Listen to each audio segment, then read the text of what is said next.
J'ai encore le souvenir, il y a 60 ans, j'avais 13 ans, je dis à mon vieux, je veux être prêtre. Mon vieux me dit, ça te prend comme une envie de pisser, ça n'a pas duré longtemps. Il m'amène au séminaire, il me dit 15 jours, pas plus. Hein. Je suis resté 15 ans.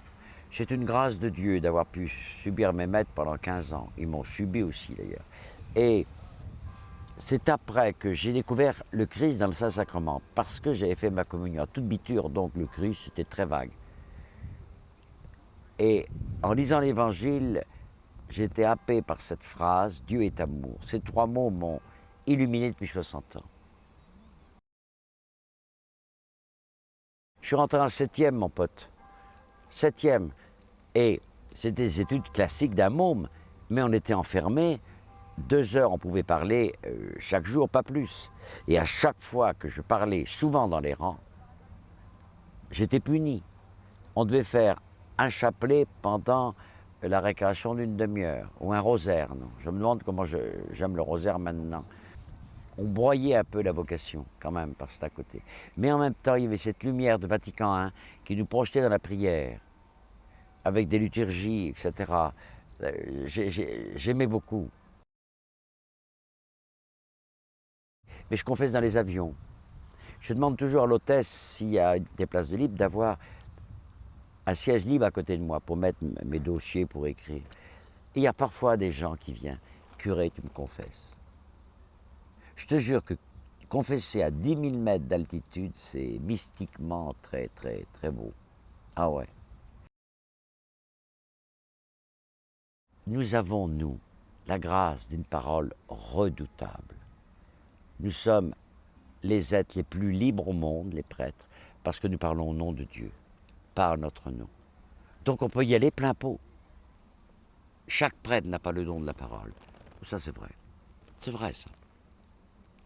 Mais tous, nous avons le don, si l'Évangile nous tord les entrailles. C'est du feu, l'Évangile. Il ne faut pas qu'on donne de la braise, mais du feu. Centrale. Le matin, je me lève à 1h de l'après-midi parce que je me couche à 5h. Je prends une tasse de café, je fume mon mégot. Et puis, j'attaque Magnificat avec la prière du jour. Je mets sur un post-it ici, là, j'ai changé tout à l'heure, la phrase d'évangile. Et c'est super parce que je remémore pendant une dizaine de fois par jour la phrase d'évangile. Donc cette phrase d'évangile, très simple, me suit toute la journée. 2 jours tous les 10 jours, je m'en vais en retraite fermée complètement. Dans une forêt, dans une cabane, mais 2 jours complètement au Seigneur, c'est ça qui m'a donné ma jouvence.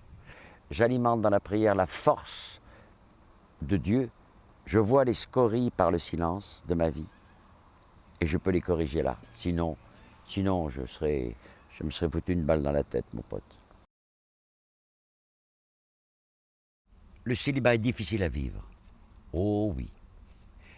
Mais c'est un enchantement parce que c'est une histoire d'amour.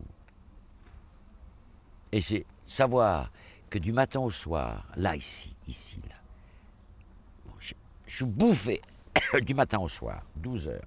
Une femme m'aurait apporté du bonheur. On a toujours envie de faire l'amour, on a une chair, on a un sexe. Mais aucun être m'aurait donné la puissance de vie que je peux avoir. Ça, c'est le don, les dons de la grâce du célibat.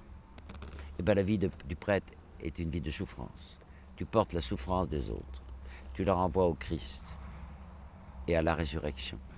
Avec Méloubar, beaucoup de peine. J'en ai enterré 62, morts de mort violente.